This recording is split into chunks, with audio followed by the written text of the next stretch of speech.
friends. Thank you for joining us this evening. I'm your host, Zen Garcia. This was the aspect of the doom shape called the Destroyer.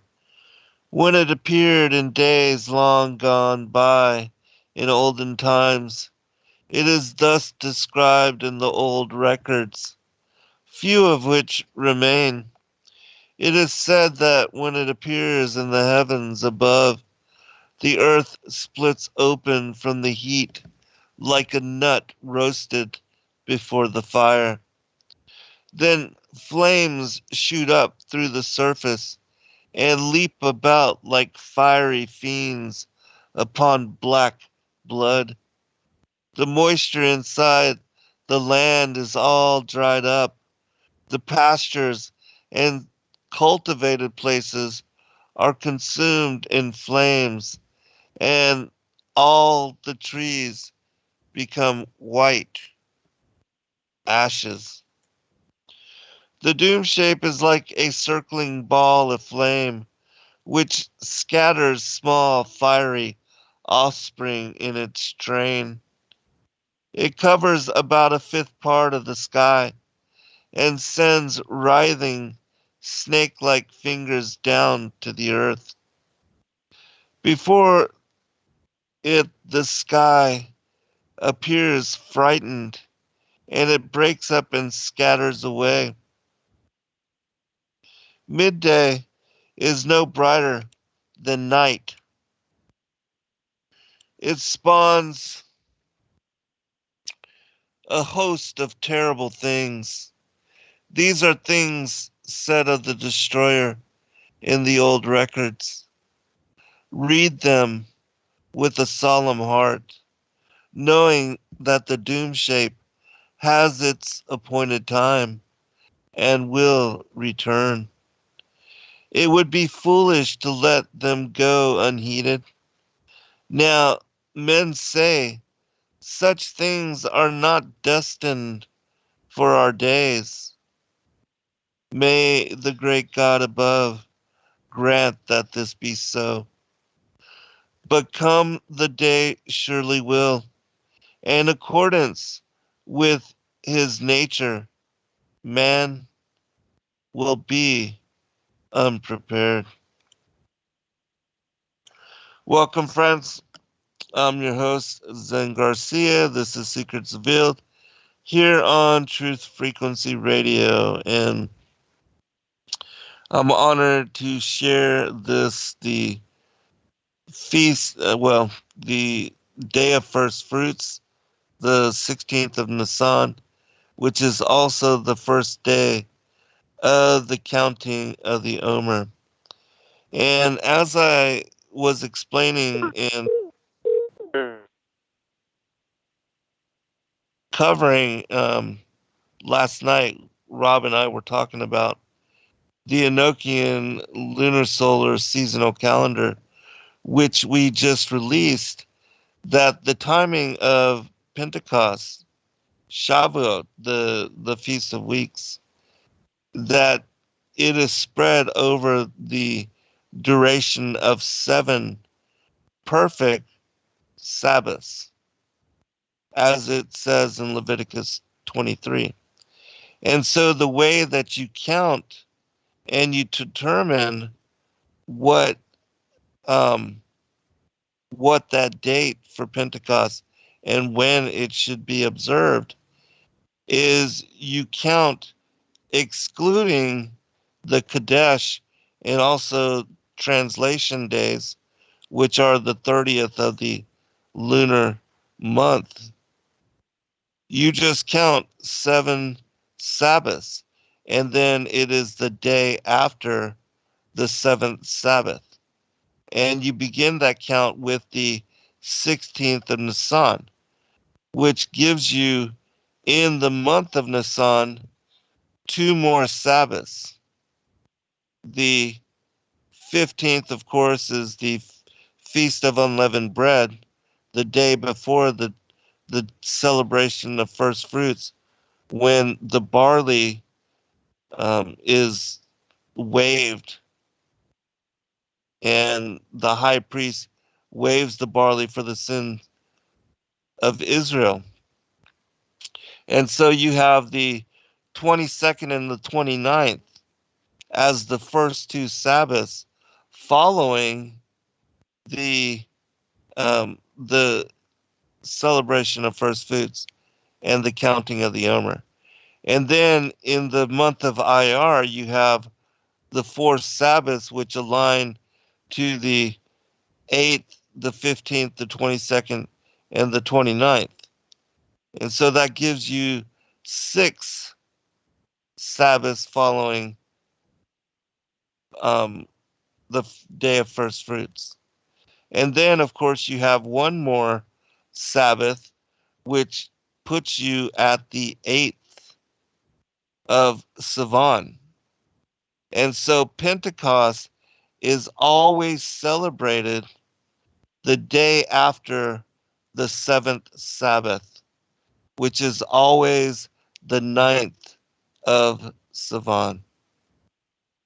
And so, for those of you that would like to know and get familiar with the Enochian calendar and how to determine Sabbaths and also the correct timing of the Levitical feast days, you can look to that calendar for visual confirmation and explanation on the timing of those particular feast days.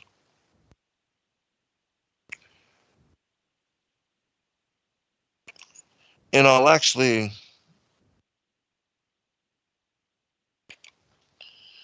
pull it up for you here before we get into the reading tonight.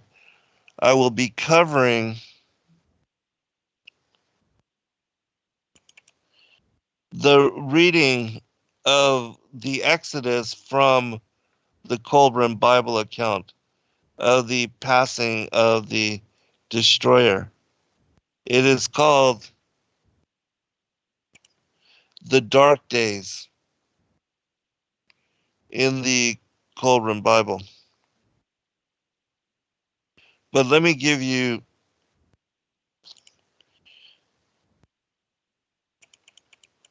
some of the timings of the upcoming feast so that you can at least, look out for these particular days.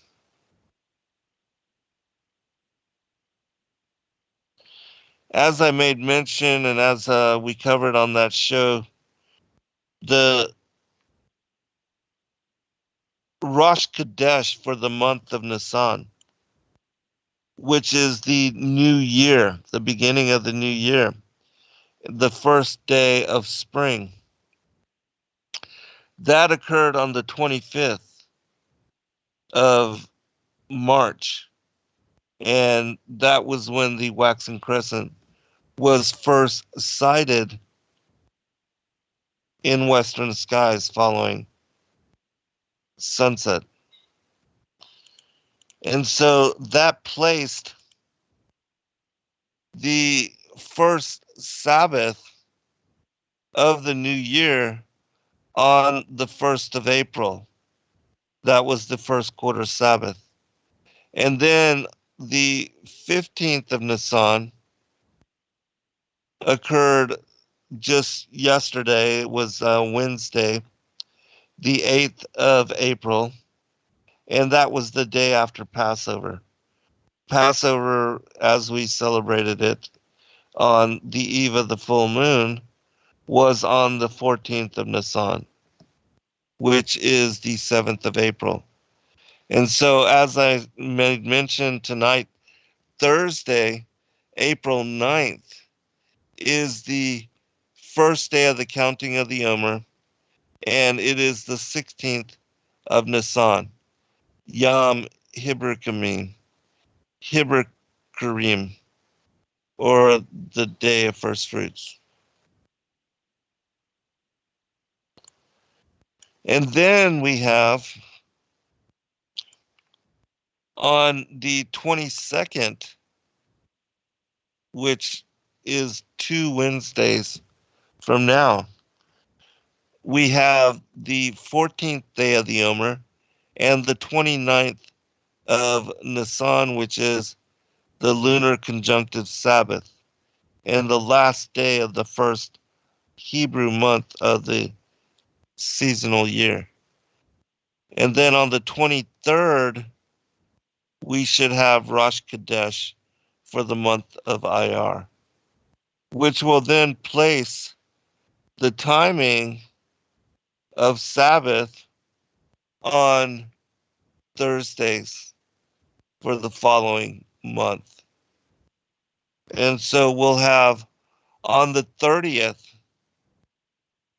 of April, the first quarter Sabbath, and the 21st day of the counting of the Omer. And then next month, on May the 7th, we'll have the full moon Sabbath and the 28th day of the counting of the Omer.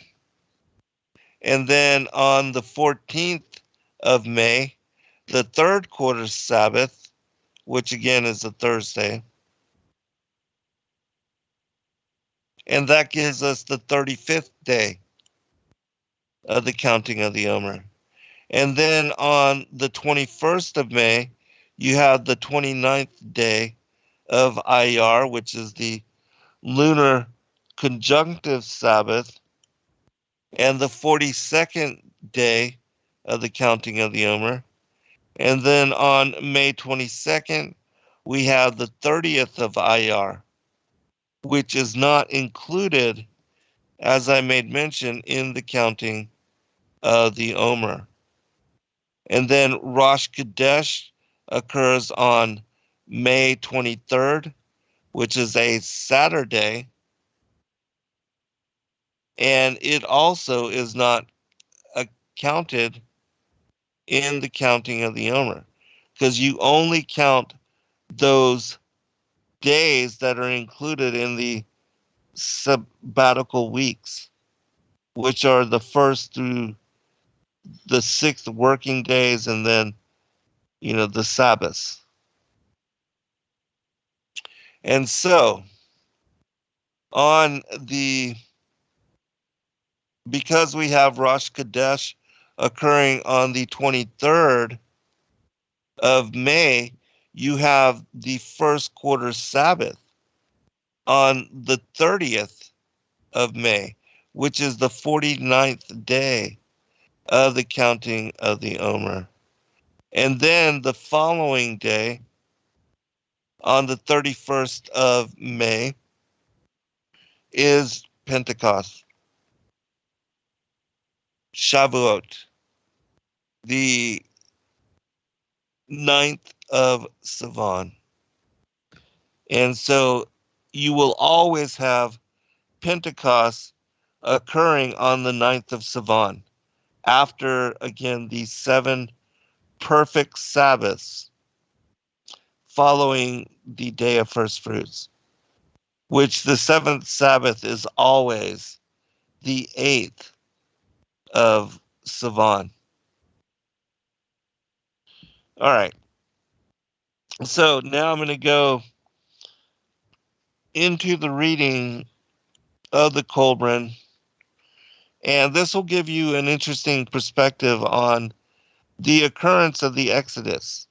Yesterday we covered the Passover and the timing of the Exodus, and how the rod of wonder played significant role, as a matter of fact, for not only the splitting of the Reed Sea, but also in dividing the rock and bringing forth the water in the dry desert land in the wilderness. And also, it was instrumental in determining the outcome of the battles that Israel had in contention against the giants, and especially the Titans, the antediluvian giants of Sihon. and his brother Og. And so we covered those stories yesterday. But as I made mention today, I'll be reading from chapter 6 of the Kolbrin Bible, which is on the dark days, and it ties in the incorporation of the destroyer, which is, in my opinion, connected to what people believe to be the planet Nibiru or Wormwood in the Bible.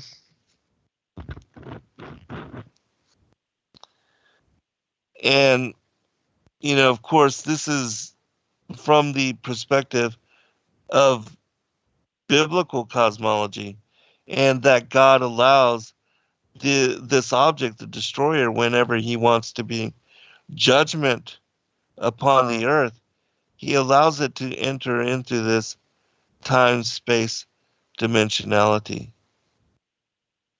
And it's not as uh, has been previously believed that, the planets orbit the sun and that this particular planet happened to be captured by what the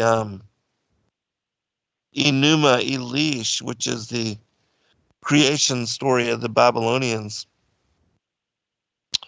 They describe our outer planets, Neptune and Uranus, as having captured this particular rogue planet, Nibiru. And that in having done so, it collided with the planet Rahab, which had once been where the asteroid belt is now.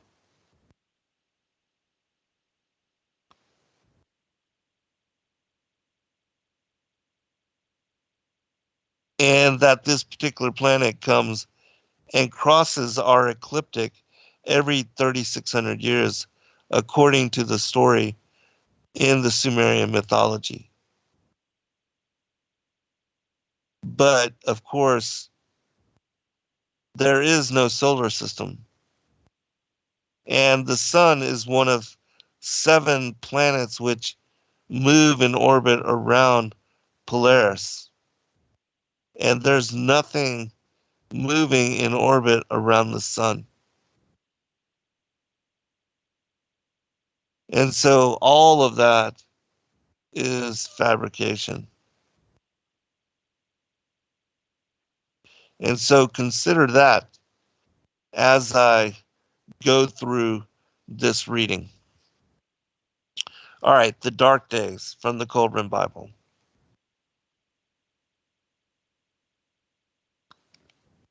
And for those that don't know what the Kolbrin Bible is, it's an account, a parallel account of the Bible that we have, the um, King James Version of specifically the 5 books of Moses, but it includes a whole lot of other information. Um, Egyptian scrolls and also Celtic, Druidic, the sons of Isaac, the Saxons, as was preserved by them in the Glastonbury Abbey before it was destroyed. All right.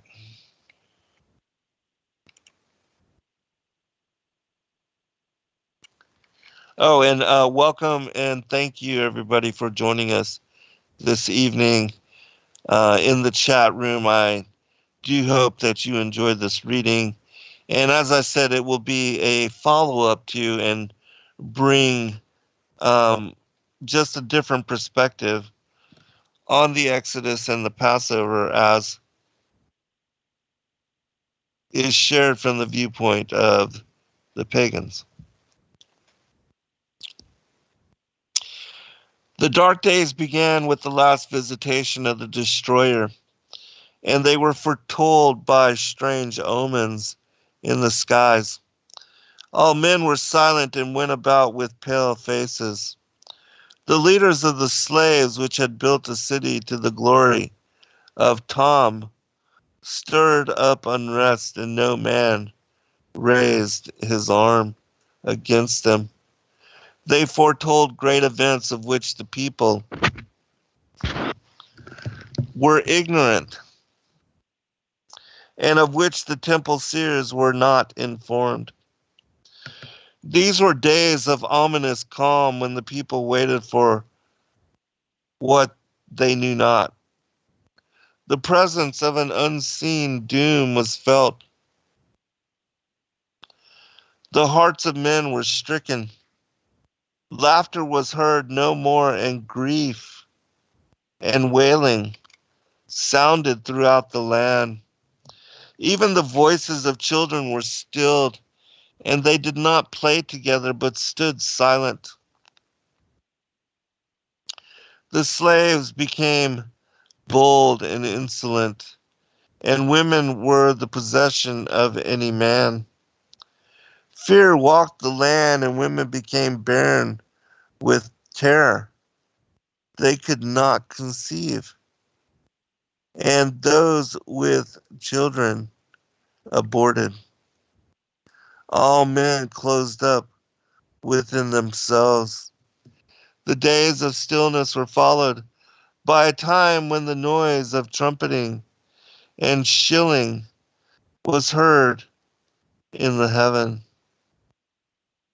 and the people became as frightening beasts without a herdsman, as asses when lions prowl without their fold. The people spoke of the gods, of the slaves, and reckless men said, if we knew where the God were to be found, we would sacrifice to him. But the God of the slaves was not among them. He was not to be found within the swamplands or in the brick pits. His manifestation was in the heavens for all men to see. But they did not see with understanding, nor would any God listen, for all were dumb because of the hypocrisy of men. The dead were no longer sacred and were thrown into the waters. Those already entombed were neglected, and many became exposed. They lay unprotected against the hands of thieves. He who once toiled long in the sun, bearing the yoke himself, now possessed oxen. He who grew no grain, now owned a storehouse full. He who once dwelt at ease among his children, now thirsted for water. He who once sat in the sun with crumbs and dregs was now bloated with food. He reclined in the shade, his bowls overflowing. Cattle were left unattended to roam into strange pastures, and men ignored their marks and slew the beasts of their neighbors. No man owned anything. The public records were cast forth and destroyed, and no man knew who were slaves and who were masters. The people cried out to Pharaoh in their distress, but he stopped his ears and acted like a deaf man.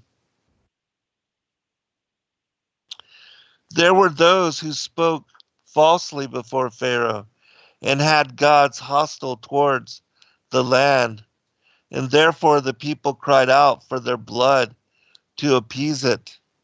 But it was not these strange priests who put strife in the land instead of peace.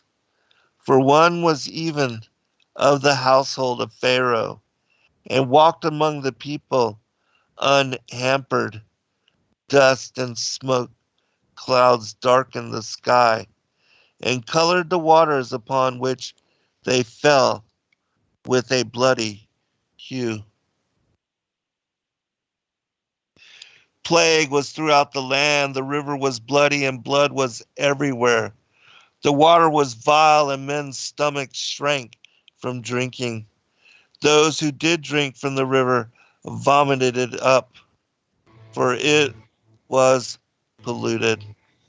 All right, we'll be right back, everybody, and we'll continue. Many truth seekers are constantly studying alone. But there is a place where we can come together. The Digital Readers Club is our online ecclesia meant for those who've forsaken churchianity but still want the closeness of a family to study with.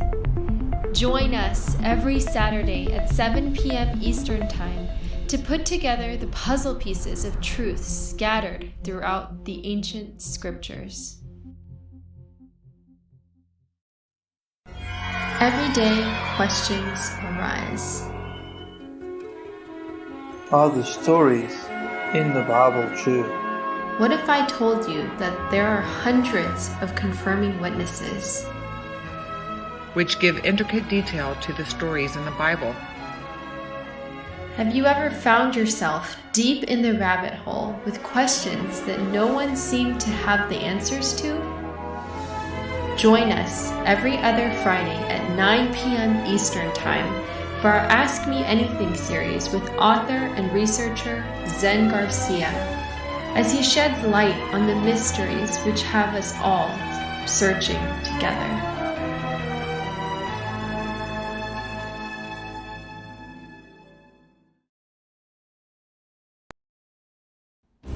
Your partnership with Sacred Word Publishing goes further than the publishing of ancient manuscripts and weekly video content. You also make a huge impact across the earth in orphanages in Myanmar, India, Uganda, and Kenya. Your support is crucial for the development of the ecclesia of real truth seekers. We thank you for joining us in hosting Secrets Revealed, Momentary Zen, the Digital Readers Club, Ask Me Anything series, and other shows that have helped lead so many to the truth of salvation. To become even more involved, please visit patreon.com/sacredwordpublishing, where you can partake in exclusive, interactive, patron-only content and help us continue shining the light of love in this darkened world.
friends. Thank you for joining us this evening. I'm your host, Zen Garcia.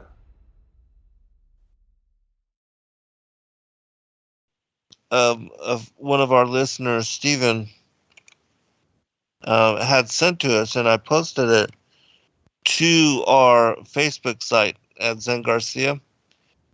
And the video is called "If You Think You Can Handle the Truth, Here It Is 2020."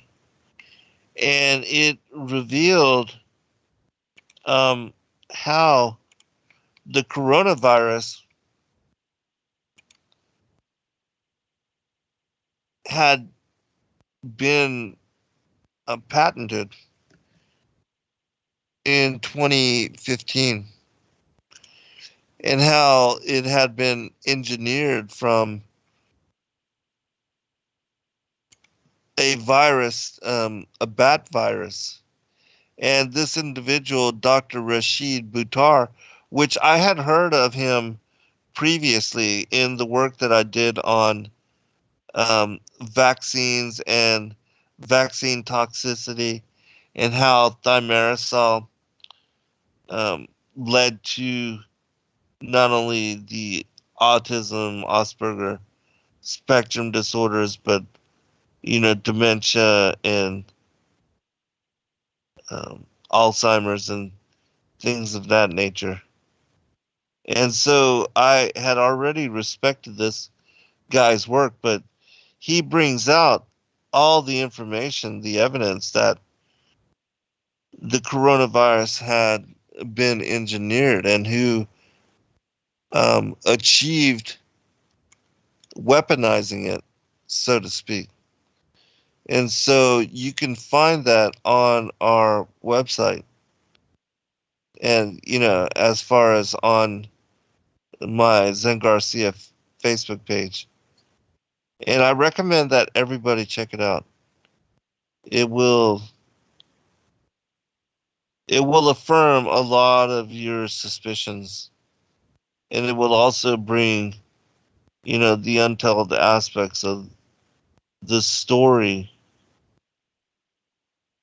It'll bring some clarity to you.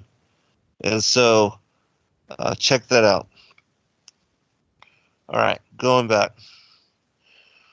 Now, I think it's interesting also that in reading this particular text, we see that there's almost a similarity to the times that these people were living in, where things were kind of uncertain, and the regular way things had been previously had been disrupted and forcefully changed.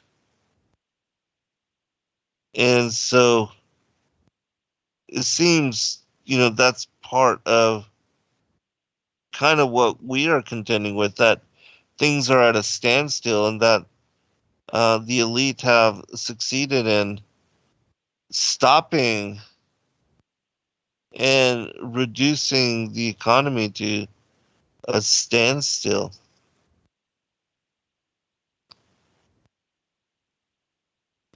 And so consider that also as we go through the rest of this reading. The dust tore wounds in the skin of man and beast. In the glow of the destroyer, the earth was filled with redness. Vermin bred and filled the air, and the face of the earth with loathsomeness. Wild beasts, afflicted with torments under the lasting sand and ashes, came out of their lairs in the wastelands and cave places, and stalked the abodes of men. All the tame beasts whimpered, and the land was filled with the cries of sheep and moans of cattle. Trees throughout the land were destroyed, and no herb of fruit was to be found. The face of the land was battered and devastated by a hail of stones which smashed down all that stood in the path of the torrent. They swept down in hot showers, and strange flowing fire ran along the ground in their wake. The fish of the river died in the polluted waters. Worms, insects, and reptiles sprang up from the earth in huge numbers. Great gusts of wind brought swarms of locusts, which covered the sky. As the destroyer flung itself through the heavens, it blew great gusts of cinders across the face of the land. The gloom of a long night spread a dark mantle of blackness which extinguished every ray of light. None knew when it was day and when it was night, for the sun cast no shadows. The darkness was not the clean blackness of night, but a thick darkness in which the breath of men were stopped in their throats. Men gasped in a hot cloud of vapor, which enveloped all the land and snuffed out all lamps and fires. Men were benumbed and lay moaning in their beds. None spoke to another or took food, for they were overwhelmed with despair. Ships were sucked away from their moorings and destroyed in great whirlpools.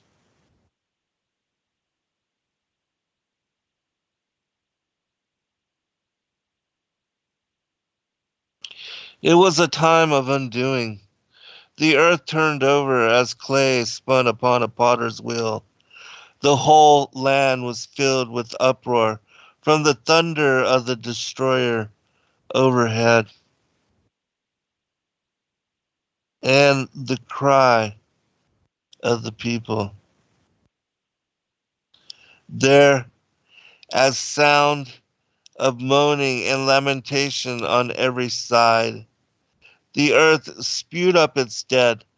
Corpses were cast up out of their resting places, and the embalmed were revealed to the sight of all men.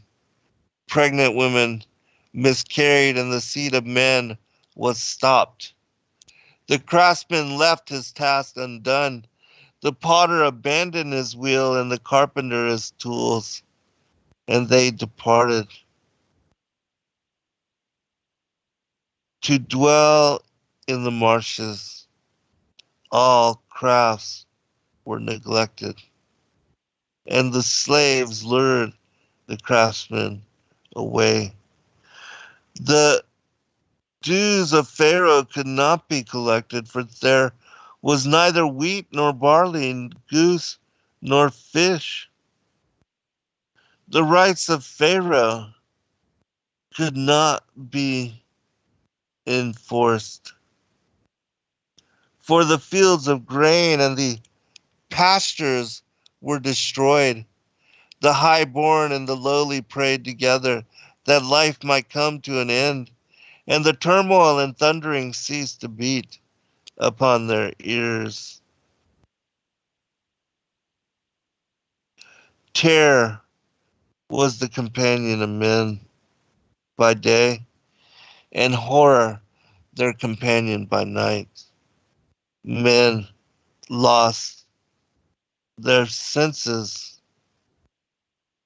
and became mad. They were distracted by frightfulness. On the great night of the destroyer's wrath, when its terror was at its height, there was a hail of rocks, and the earth heaved as pain rent her bowels. Gates, columns, and walls were consumed by fire, and the statues of gods were overthrown and broken. People fled outside their dwellings in fear and were slain by the hail. Those who took shelter from the hail were swallowed when the earth split open. The habitation of men collapsed upon those inside, and there was panic on every hand. But the slaves who lived in huts, in the reedlands, at the place of the pits, were spared. The land burnt in huts in the reedlands, at the place of pits, were spared. The land burnt like tinder. A man watched upon his rooftops, and the heavens hurled wrath upon him, and he died. The land writhed under the wrath of the destroyer and groaned with the agony of Egypt. It shook itself, and the temples and palaces of the nobles were thrown down from their foundations. The highborn ones perished in the midst of the ruins, and all the strength of the land was stricken. Even the great one, the firstborn of Pharaoh, died with the highborn in the midst of the terror and falling stones. The children of princes were cast out into the streets, and those who were not cast out died within their abodes. There were 9 days of darkness and upheaval, while a tempest raged, such as never had been known previous. When it passed away, brother buried brother throughout the land. Men rose up against those in authority and fled from the cities to dwell in tents in the outlands. Egypt lacked great men to deal with those times. The people were weak from fear and bestowed gold, silver, lapis lazuli, turquoise, and copper upon the slaves, and to their priests they gave chalices, urns, and ornaments. Pharaoh alone remained calm and strong in the midst of confusion. The people turned to wickedness in their weakness and despair. Harlots walked through the streets unashamed. Women paraded their limbs and flaunted their womanly charms. Highborn women were in rags, and the virtuous were mocked. The slaves spared by the destroyer left the accused land forthwith. The multitude moved in the gloom of a half dawn under a mantle of fine, swirling gray ash, leaving the burnt field and scattered cities behind them. Many Egyptians attached themselves to the host. For one who was great led them forth, a priest and a prince of the inner courtyard. Fire mounted up on high, and its burning left with the enemies of Egypt. It rose up from the ground to a fountain and hung as a curtain in the sky. In 7 days by Remoir, the accursed ones journeyed to the waters. They crossed the heaving wilderness while the hills melted around them. Above, The skies were torn with lightning. They were sped by terror, but the feet became entangled in the land, and the wilderness shut them in. They knew not the way, for no sign was constant before them. They turned before Noshari and stopped at Shokoth, the place of quarries. They passed the waters of Maha and came by the valley of Pikaroth, northward of Mara. They came up against the waters which blocked their way, and their hearts were in despair. The night was a night of fear, gloominess, and dread. For there was a high moaning above, and black winds from the underworld were loosed, and fire sprang up from the ground. The hearts of the slaves shrank within them, for they knew the wrath of Pharaoh followed them, and that there was no way of escape.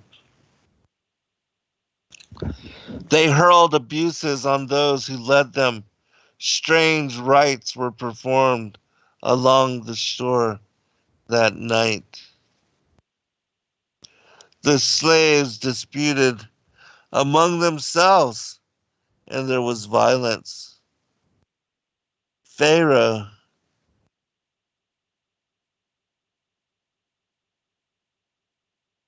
had gathered his army and followed the slaves.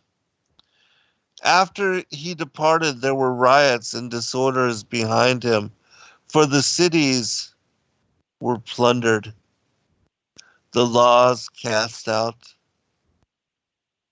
of the judgment halls, and trampled underfoot in the streets. The storehouses and granaries were burst open and robbed. Roads were flooded, and none could pass among them. People lay dead on every side. The palace was split, and the princes and officials fled, so that none was left with authority to command. The list of numbers were destroyed, public places were overthrown, and households became confused and unknown. Pharaoh pressed on in sorrow, for behind him all was desolation, death. Before him were things he could not understand, and he was afraid. But he carried himself well and stood before his host with courage. He sought to bring back the slaves, for the people said their magic was greater than the magic of Egypt. The host of Pharaoh came upon the slaves by the saltwater shores, but were held back from them by a breath of fire. A great cloud was spread over the host and darkened the sky. None could see except for the fiery glow and the unceasing lightnings which rent the covering. Clouds overhead, a whirlwind arose in the east and swept over the encamped hosts. A gale raged all night, and in the red twilight dawn there was a movement. upon the earth. The waters receded from the seashore and were rolled back upon themselves. There was a strange silence, and men in the gloom. It was seen that the waters had parted, leaving a passage between. The land had risen, but it was disturbed and trembled. The way was not straight or clear. The waters about were as if spun within a bowl. The swampland alone remained undisturbed from the horn of the destroyer.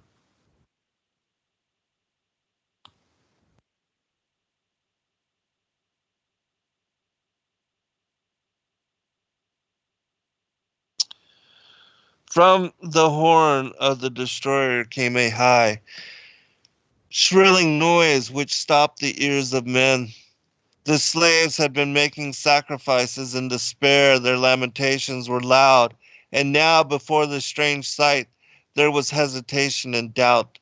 For the space of a breath they stood still and silent, and then all was confusion and shouting, some pressing forward into the waters against all who sought to flee back from the unstable ground. Then in exultation, their leader led them into the midst of the waters throughout the confusion. Yet many sought.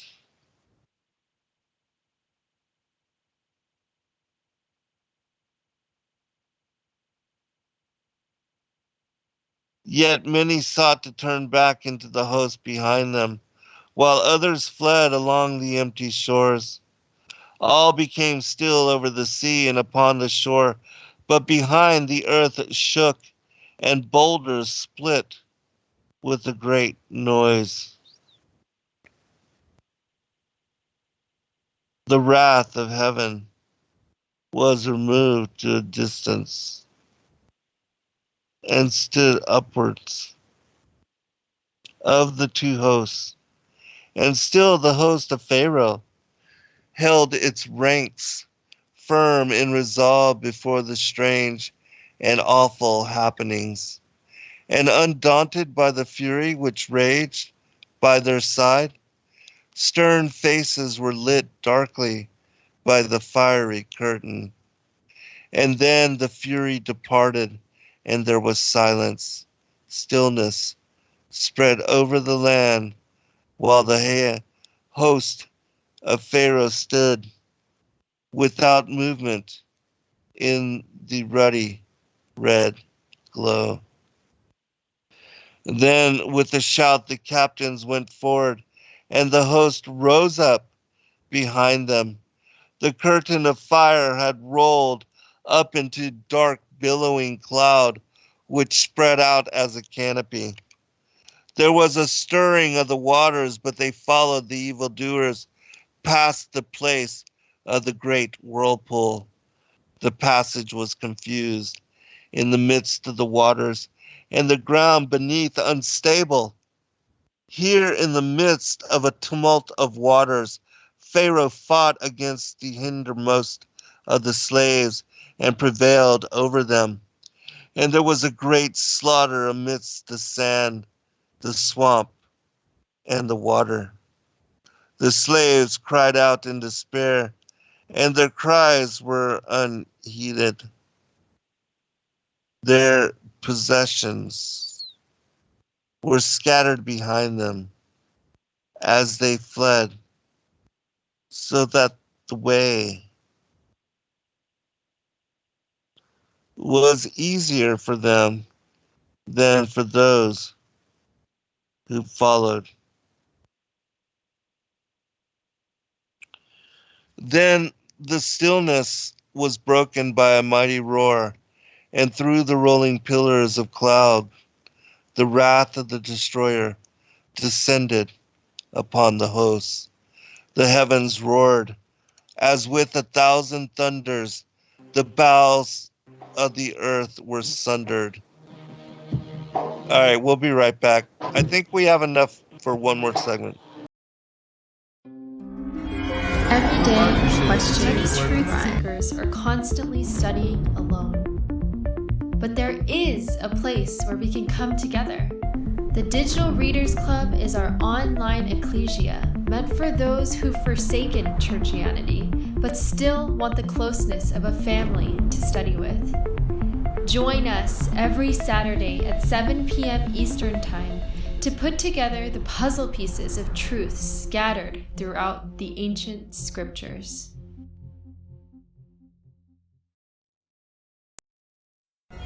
Every day, questions arise. Are the stories in the Bible true?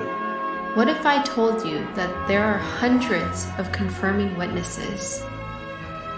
which give intricate detail to the stories in the Bible. Have you ever found yourself deep in the rabbit hole with questions that no one seemed to have the answers to? Join us every other Friday at 9 p.m. Eastern Time for our Ask Me Anything series with author and researcher Zen Garcia, as he sheds light on the mysteries which have us all searching together.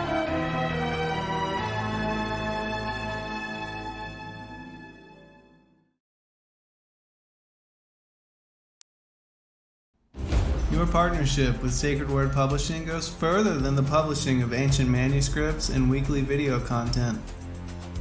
You also make a huge impact across the earth in orphanages in Myanmar, India, Uganda, and Kenya. Your support is crucial for the development of the ecclesia of real truth seekers. We thank you for joining us in hosting Secrets Revealed, Momentary Zen, the Digital Readers Club, Ask Me Anything series, and other shows that have helped lead so many to the truth of salvation. To become even more involved, please visit patreon.com/sacredwordpublishing, where you can partake in exclusive, interactive, patron-only content and help us continue shining the light of love in this darkened world.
Hello friends, thank you for joining us this evening.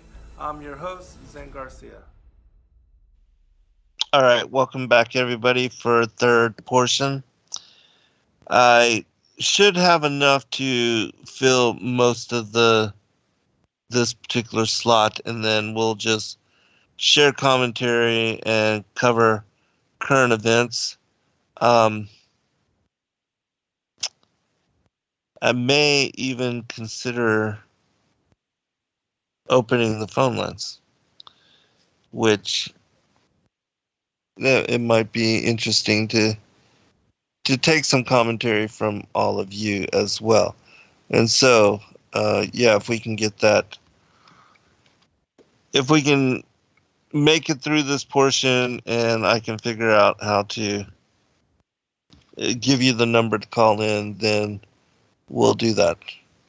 All right. So yeah, I'm kind of excited. Let's go ahead and move through this final segment, and then we'll check in with some of you. All right. And so I didn't want to read really fastly, and I wanted to kind of emphasize each word of this account and to really kind of read it with emotion so that you can feel the context of the story as it is displayed in this particular manuscript, which again, if you are just now joining us, we are reading the Kolbrin Bible account of the Exodus and the Passover from the perspective of the pagans, from the Egyptians, as they speak about the Israelites who are the slaves in being led here across the Reed Sea, and that the Most High has split the waters for them, and that even their idols had all been toppled over and brought down, which is something that occurred during the time of Christ as well. Many of you may not know this, but during the reading of the infancy gospels, you will see how even as a young child, for instance, when he was told, well, Joseph was told to flee with Mary and Yahushua and also Salome, who was his Mary's cousin, and she being present at the birth of the Messiah, she dedicated herself to being his lifelong caregiver. And so for a lot of years, she traveled with both Mary and Joseph and assisted in caring for the young Savior. And so, anyways, in the story, when they fled to Egypt, in the towns that they would rest and take refuge, often the idols that were in the temples in that town, they would prostrate themselves before Christ, and they would all bow to him in honor. And in the process of bowing and prostrating themselves, often they would become damaged or topple over in such way that they could not be repaired. And so the people of these particular towns and cities and places where Mary and Joseph took refuge, often they would run them out of the cities or out of these towns and seek to exact a measure of revenge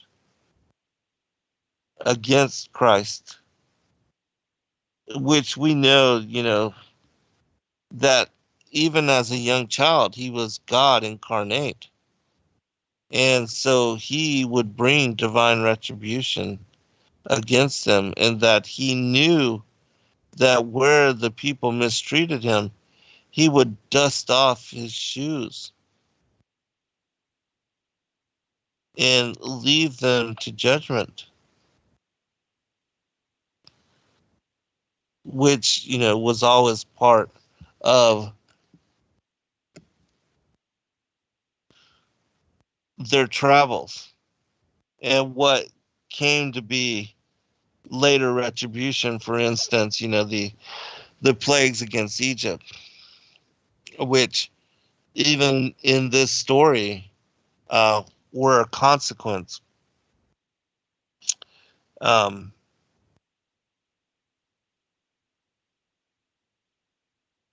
that we see retribution has been brought against all the pagan nations following the death of Christ, and even the Jews themselves for rejecting their Messiah, for rejecting Christ.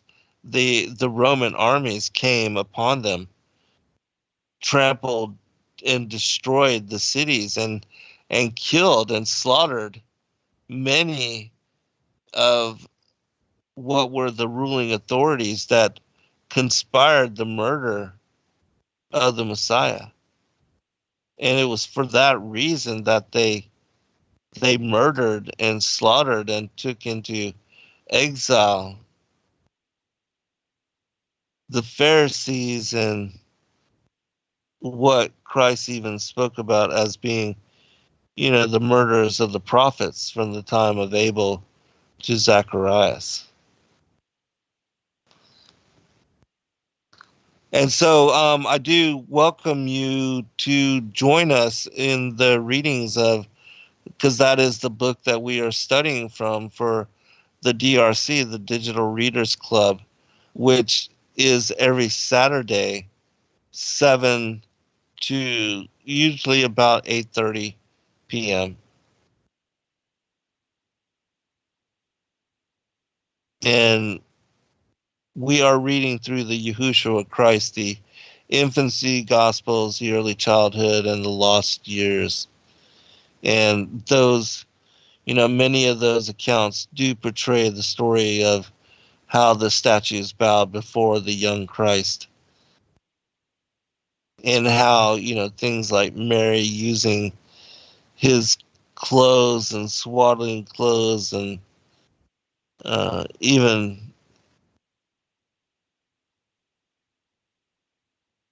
that he, from the time that he came into the world, he held and had the fullness of the authority of God with him. And he was never just a regular human child.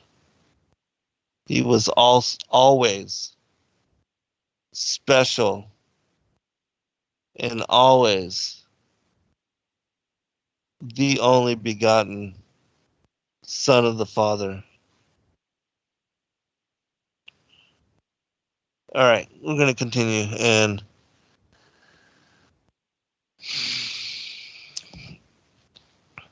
the great surge of rocks and waters overwhelmed the chariots of the Egyptians who went before the footmen. The chariot of Pharaoh was hurled into the air as if by a mighty hand, and was crushed in the midst of the rolling waters. Tidings of the disaster came back by Rageb, son of Tomat, who hastened on ahead of the terrified survivors because of his burning. He brought reports unto the people that the host had been destroyed by blast and deluge. The captains had gone, the strong men had fallen, and none remained to command. Therefore, the people revolted.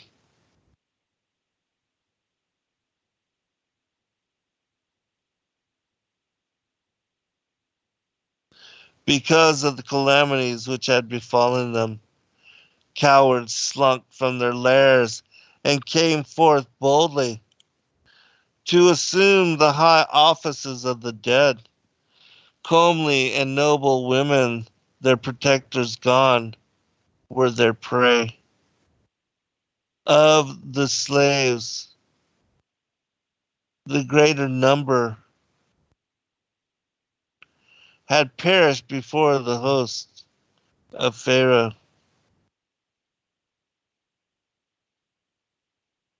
Of the slaves, the greater number had perished before the host of Pharaoh.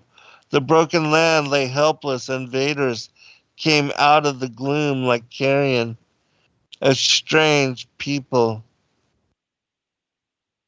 came up against Egypt, and none stood to fight, for strength and courage were gone. The invaders, led by Alcanan,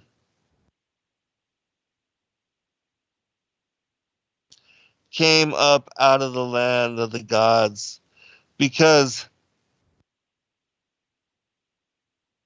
of the wrath of heaven which had laid their land waste. There too had been a plague of reptiles and ants and signs and omens and an earthquake. There also had been turmoil and disaster, disorder and famine, with the great breath of the destroyer.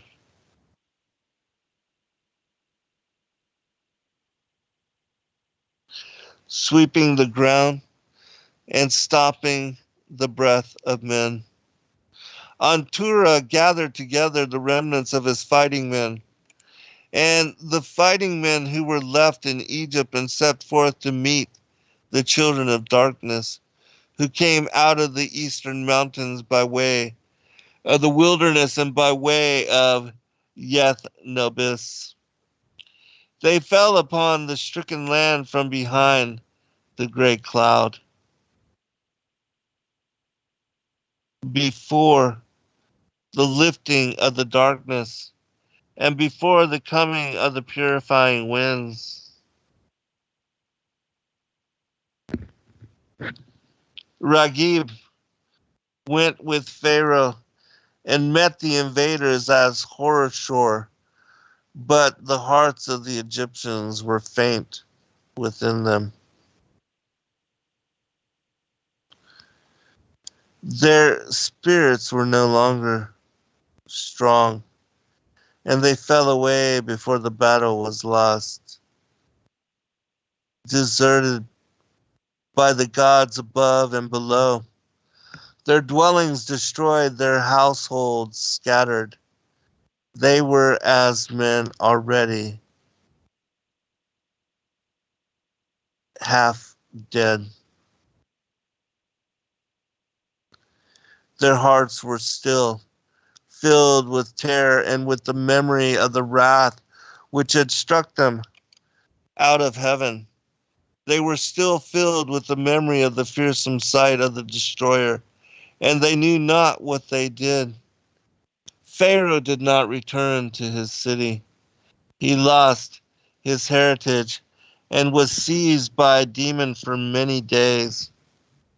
His women were polluted and his estates plundered. The children of darkness defiled the temples with rams and ravished women who were crazed and did not resist. They enslaved all who were left, the old, the young, men and boys. They oppressed the people, and their delight was in mutilation and torture.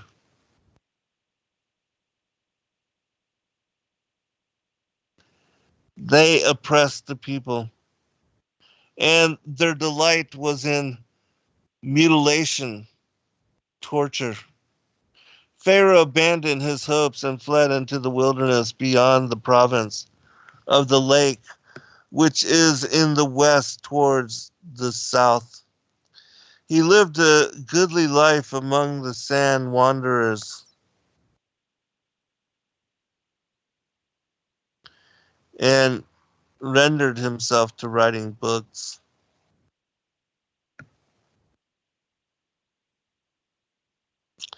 good times came again, even under the invaders. And ships sailed upstream. The air was purified. The breath of the destroyer passed away, and the land became filled again with growing things. Life was renewed throughout the whole land. Care taught these things to the children of light in the days of darkness, after the building of the Rambudeth, before the death of Pharaoh Ankhed. This is written in this land and in our tongue by Luidar, who himself chose it for saying, it was not seen until the latter days. And that is the closing of chapter 6.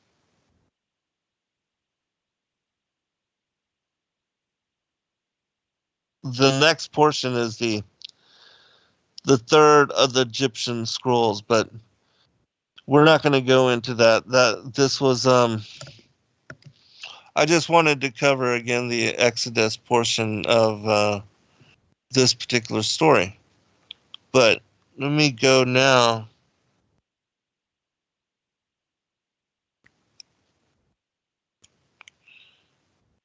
Give me 1 minute. Thank you, Marie. Just wanted to say thanks to all those that are in the chat room. We appreciate you joining us for discussion, and I hope that all of you had a great Passover celebration. We've got 8 minutes in this segment, and so I'm probably gonna wait. Oh, Billy, hey brother, I need you to get in contact with me. I know you wanted both Rob and I to join you for show, and I've been meaning to reach out to you, but I don't have your contact for some reason. And so if you would, brother, do reach out to me again, and we'll get some shows lined up. It'll be a pleasure to join you again.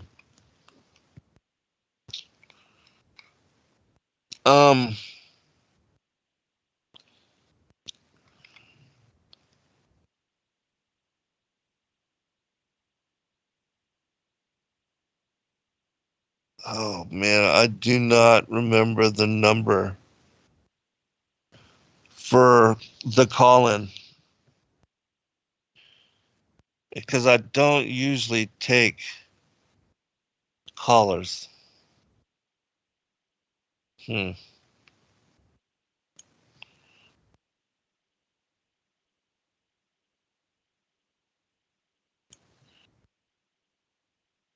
Well, if I can't figure this out, then I'll get Rob to help me the next time, and then we'll start to do that. Well, I'll open up the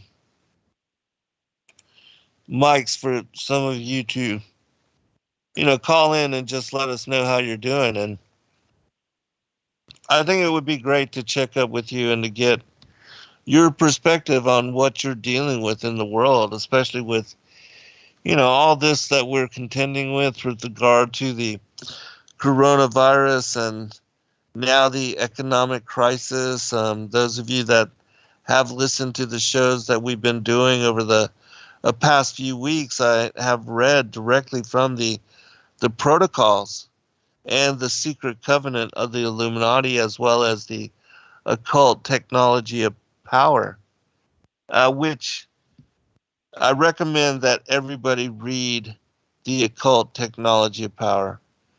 And if you have the time, the protocols of the learned elders of Zion, and especially the secret covenant of the Illuminati. It would take you maybe 2 days, 2 afternoons of just a little focus to really get and to learn the agenda of what the Illuminati, the elitists, the globalists have been following out as play-by-play directive on how to assert world government and to dominate.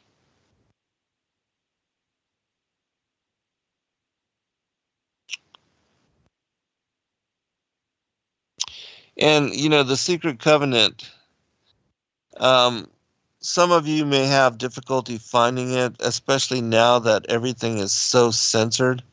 It's not like before. I mean, we are definitely living in different times.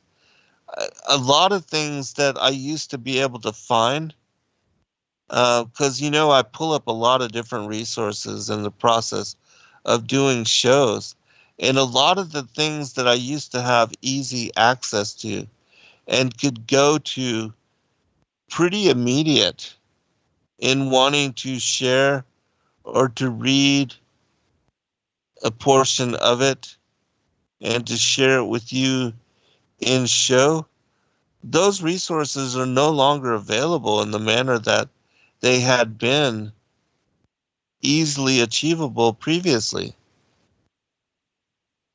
I mean, we are living in strange times.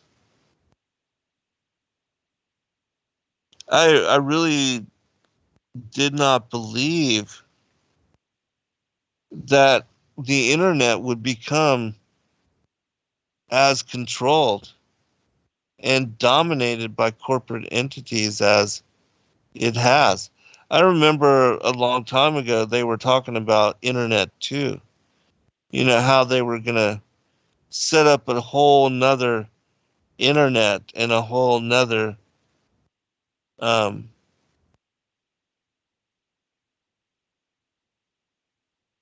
a whole nother, like a clone of the internet, but it would be dominated and controlled by the corporate elite.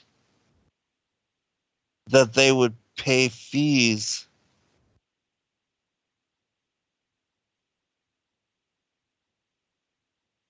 and this kind of thing would have to be done in order for them to um, be okay with allowing the internet to continue as it is and as it has.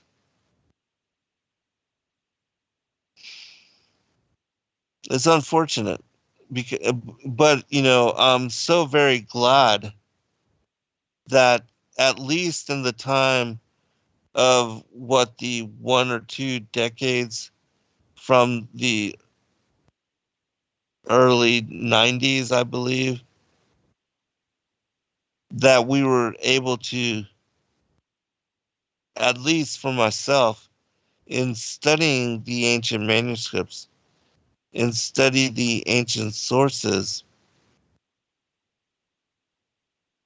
it's it's been a real blessing to be able to access a lot of the information that I did and to be able to compile it into books, especially with the ancient sources and these ancient manuscripts, and that a lot of them, you know, you cannot any longer seek them out or find them.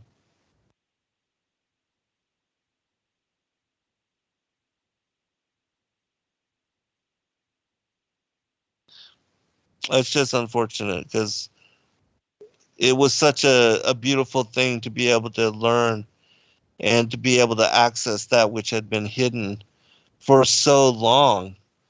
And it's unfortunate that we are now receding back into the dark ages.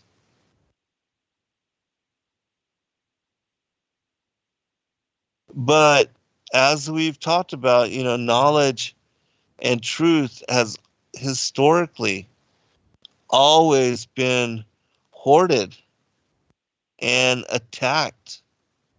vehemently opposed. And so why would we expect any different? I guess we were hopeful, however. We'll be right back for final segment, everyone. Your partnership with Many Sacred Word truth seekers are constantly studying alone. But there is a place where we can come together. The Digital Readers Club is our online ecclesia meant for those who've forsaken churchianity but still want the closeness of a family to study with. Join us every Saturday at 7 p.m. Eastern Time to put together the puzzle pieces of truth scattered throughout the ancient scriptures. Every day, questions arise. Are the stories in the Bible true? What if I told you that there are hundreds of confirming witnesses? which give intricate detail to the stories in the Bible. Have you ever found yourself deep in the rabbit hole with questions that no one seemed to have the answers to? Join us every other Friday at 9 p.m. Eastern Time for our Ask Me Anything series with author and researcher Zen Garcia, as he sheds light on the mysteries which have us all searching together.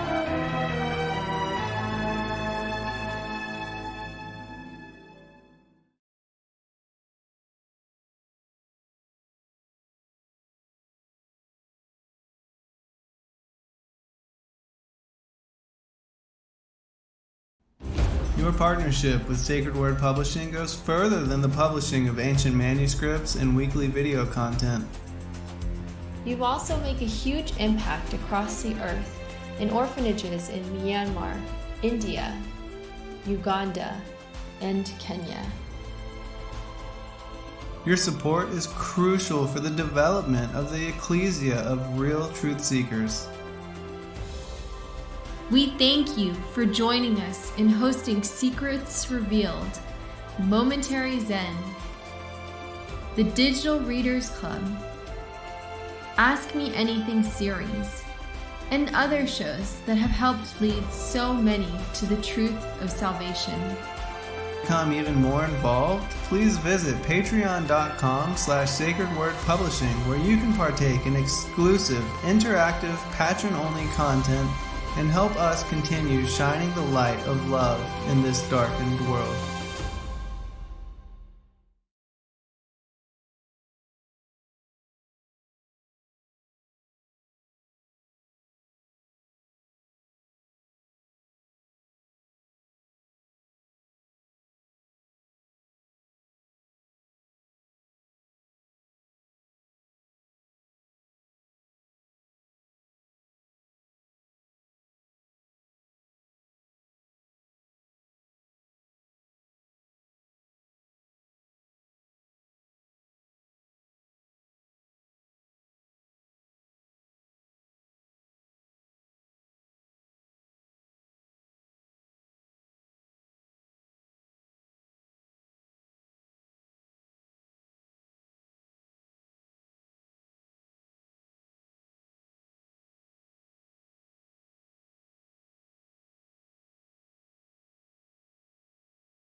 Hello friends, thank you for joining us this evening.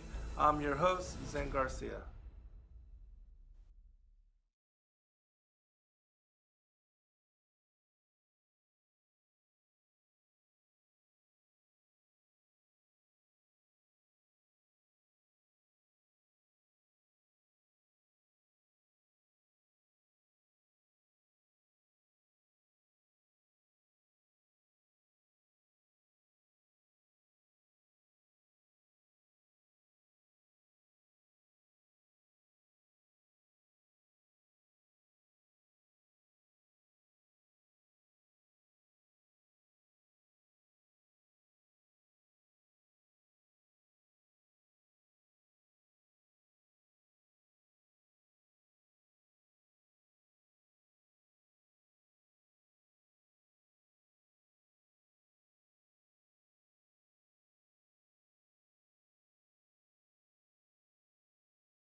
City, and I saw all the buildings and all the exits off the interstates. I literally, the thought came to my mind is, where do all of the people go when the sun comes up? I literally did not think there was enough room on the ground, to keep all those people. Um, and so, yeah, close proximity and wandering, the social distancing, I don't see how that could really even be possible there in New York. Yeah, it's hardly, you can't hardly do it because so many people. It's so dense. Right. So that's what it is. It's a dense city. But I can't believe I'm on the phone with you, Brother Zen. This means so much to me. I started listening to you in 2018, and it never been a dull moment since then. And I work, so when I come in, I miss your programs. It hurts me to miss your programs because I learned so much from you. And I purchased the Great Commission 1, and that book blew my mind. Yeah, so, that's pretty heavy stuff in there. Yes, sir. You are an inspiration to me, man, and you mean so much to me. And I learned so much from you. And you don't know how much you mean to so many people. Karen, I won the ticket to the conference. Yes, I remember. Karen. Yes. And I was I had my bags packed right then. I started packing my bags. Right on. I wanted to meet you and Rob Skiba. Oh, man, Well, but soon. 9/11, and y'all willing, I'll be there. Yeah, well, we look forward to meeting you, brother. And, I appreciate you calling in and also to listening to our shows and supporting us, because I do see you quite often in the chat room. And so, we appreciate individuals like yourself that really do appreciate the work that we do. It's an inspiration to us to have people like yourself, affected by the work that we do. And so, we greatly appreciate all of you as well, brother. Yes, sir. I love you so much. You're like my big brother, Well, thanks, I love brother. You so much, brother. Love you too, man. Yeah. And I hope that, we get to hang out and share some time. And for those that don't know, the conference was rescheduled from March 27th and through the 29th.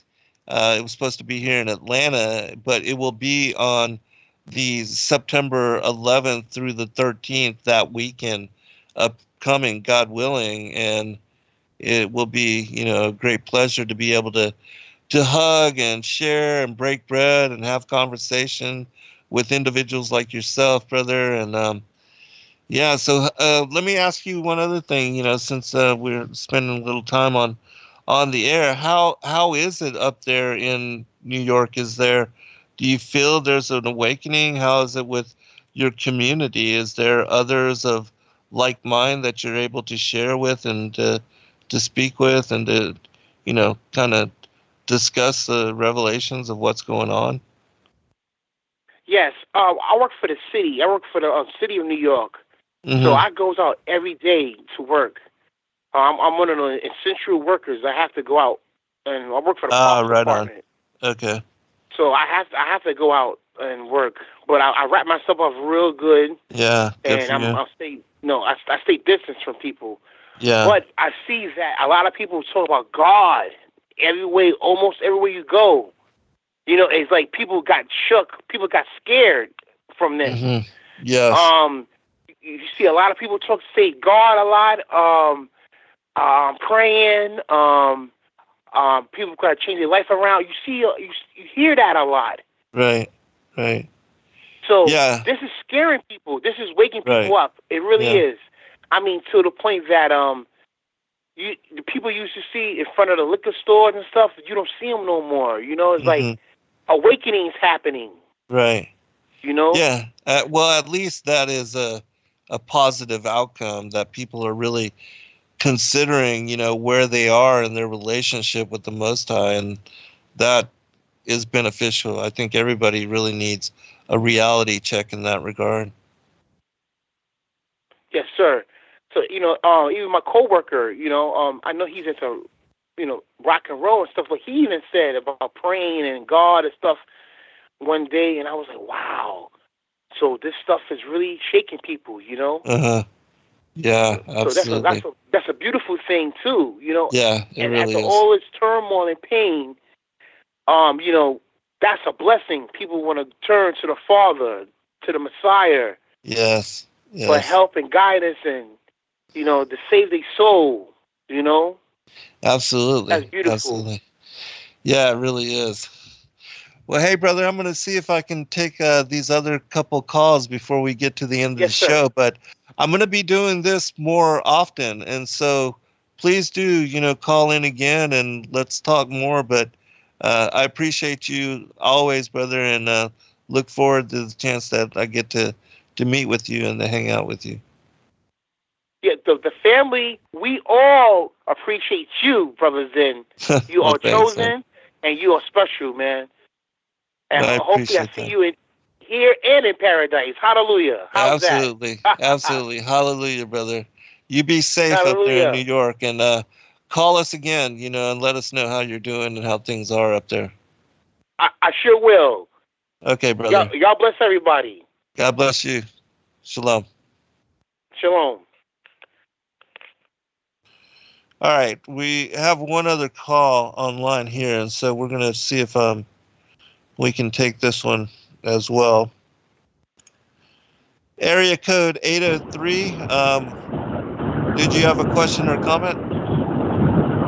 Hello, Zen. This is Gerald Livingston. How you doing, brother? I own about 4 of your books, and I just wanted to call and say hello. I love you. And hey, guys, the call-in number is 213-233-998. Yeah, that's the call-in number. If anybody wants. Yep, awesome. 998. So yeah, hey, I appreciate you too, Gerald. Where are you calling in from, brother? And, from South Carolina, Columbia, South Carolina. Well, how are things there where you are? Getting a lot of feedback. Yeah, it's locked down. Yeah, it's locked down, so. You and your family, you doing all right? Yeah, we're doing good. I'm a truck driver, so I'm still staying busy, but everybody else is out of work, and so, there's an accident on the road right now, so I'm trying to get by. Right on. So you're on the road. Well, does that give you a lot of I'm time driving a big truck. Yeah, to listen to us and catch our shows?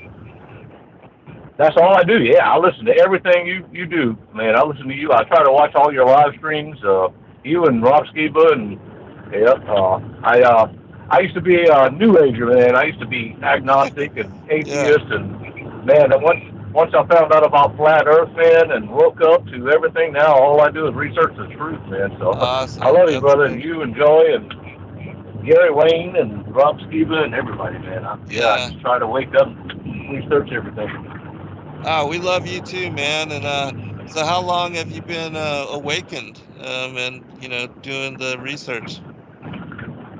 Oh, wow. I woke up in December of 2017. I used to be addicted to that show, Ancient Aliens, and right. I just finished watching it, and I was really kind of like depressed because it was over. I bought like every single episode, and then so I got on YouTube, and I did a search for Anunnaki giants or giant Anunnaki, and YouTube recommended Rob Skiba talking about the giants, and I mean, I used to be so bad that anybody even mentioned the word God or Christ or the Bible or church, anything, I would cringe and change the channel.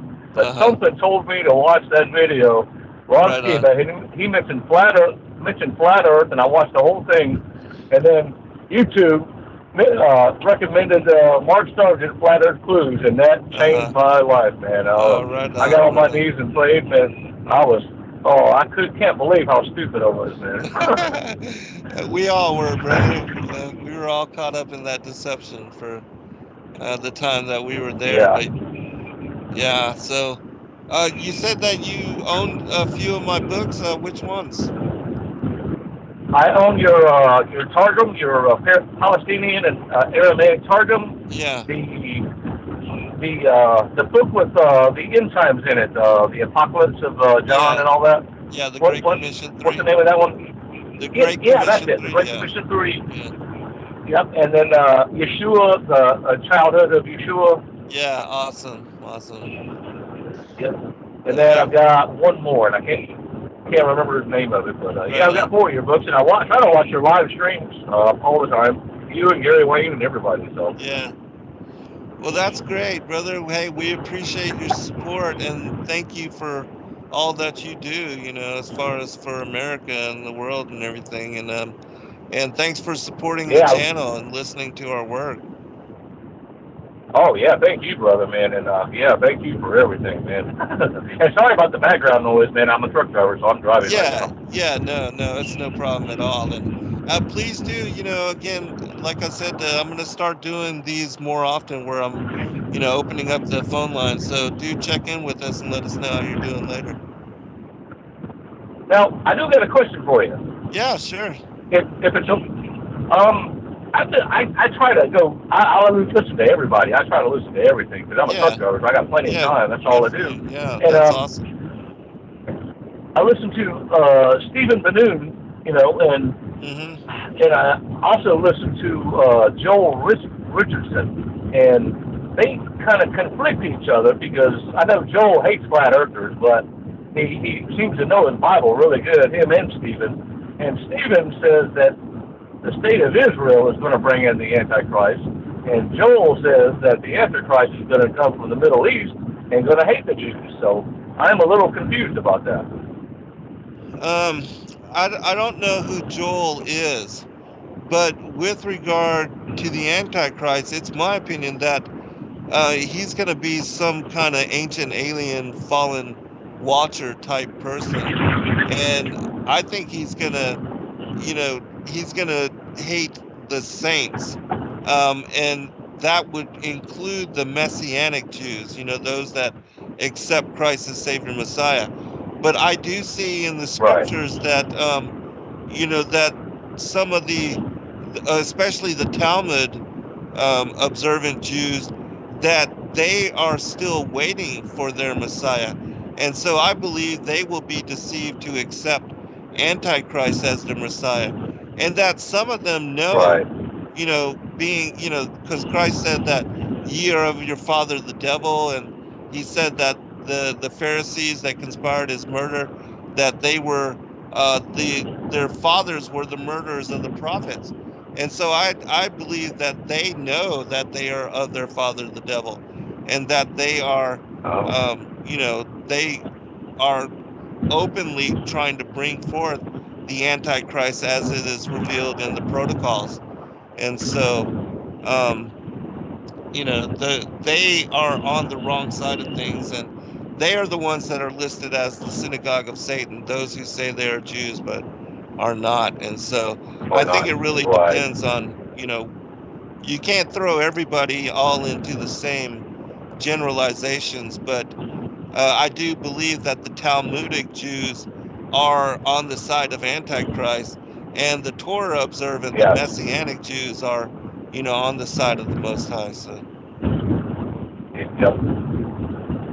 Okay, I appreciate it, brother, and I won't hog the phone anymore. I'll let somebody else call in. All right, brother. Well, you be safe, man, and we'll talk again soon. Be blessed.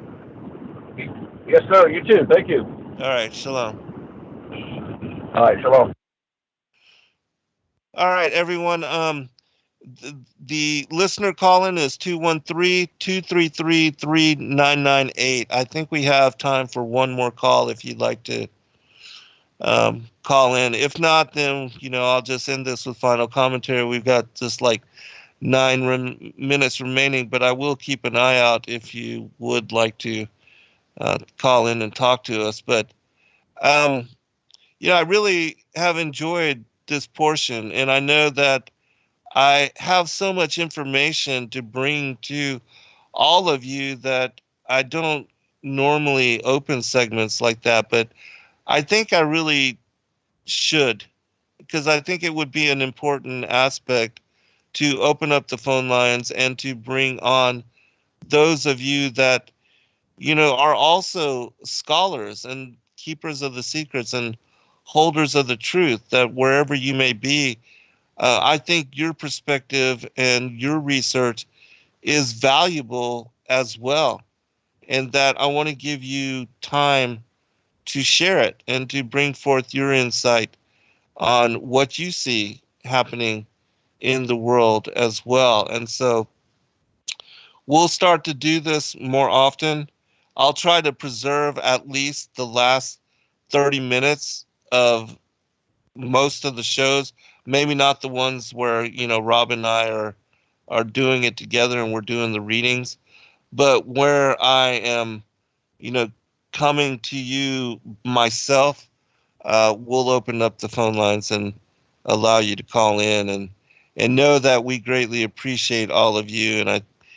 And I know that a lot of you follow our work from all over the world, and that especially when we get together for the DRC, the Digital Readers Club, it's a blessing to share time and space on the same platform with all of you, and especially our patrons as well, that we do the patron only AMAs once a month and give you a chance to speak with myself, my daughter Joy, and my son Justin, all of us together as a family, and that you can ask us anything, and we're here to answer questions. And that's another thing that I want to do as well. Instead of just with the AMAs, I want to give you the opportunity to call in to ask us questions and share with us your concerns. And so, again, and another thing that I'd like to do as well is to get feedback from all of you as to, what kind of topics, what kind of shows you would like me to share and to line up, what kind of information you'd like to hear about. I know that many of you are interested in the pre-Adamic age, and I am now, putting together a book on that information, and I'm going to see if I can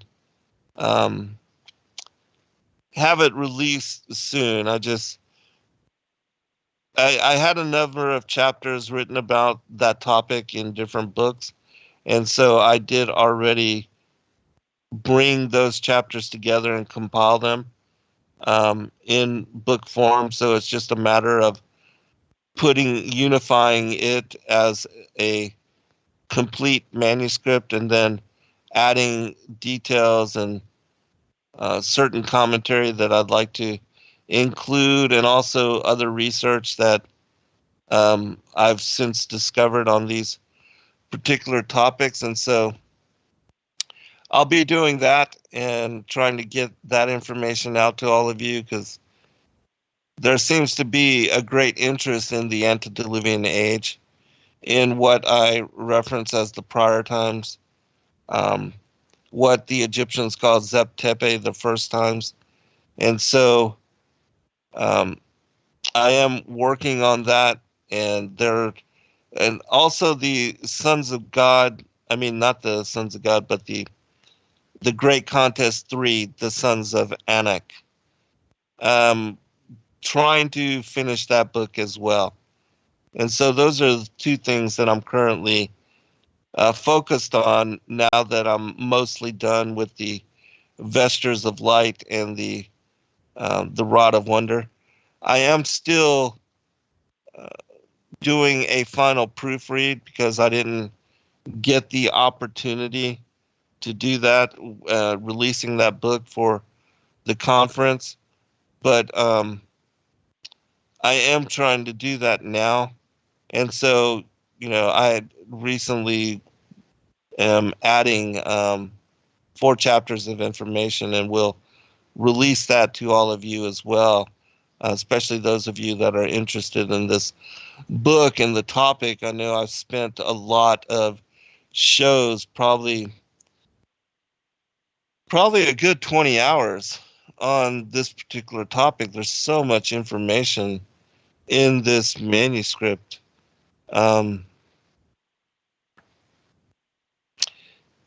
And the series of shows, besides the actual show topic being the Vestures of Light, and the Rod of Wonder, or the Garments of Power and the Rod of Wonder, I also did a 5-part segment on the prophecy of the 10 Kings, which is associated to the Vestures of Light and the Rod of Wonder, and the Justin named 2 of them My New Journey, parts 1 and 2, and those would be the 4th and 5th episode of that 5-part series. We do have one final caller. I'm going to see if I can bring this person on. Area code 361, did you have a question or a comment? We got just about 2 minutes remaining.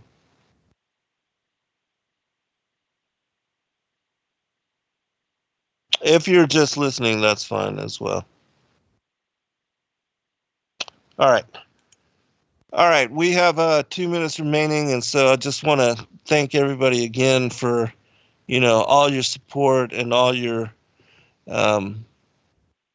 just your encouragement as well. I get attacked a lot by people and get condemned for the things that I share as truth and the things that I stand besides in revealing as truth. And I know that what I teach is contrary to a lot of what people teach in the mainstream, especially in, modern churchianity and the seminaries and the mainstream Sunday schools. But I back everything that I share with numerous sources. I mean, literally hundreds of sources. I probably use more sources and more ancient manuscripts to back what I teach than anybody else out there, I believe.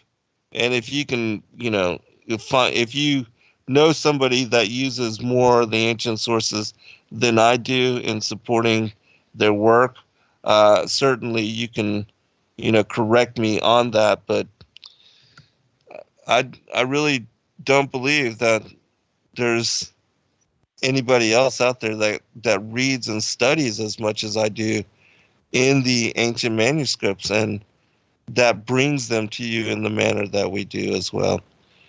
And so I appreciate all of you. Be blessed in your day. Be safe, and know that, we're good. God has us, and there's nothing to fear in this time of uncertainty. Good night, all. Be blessed. Shalom.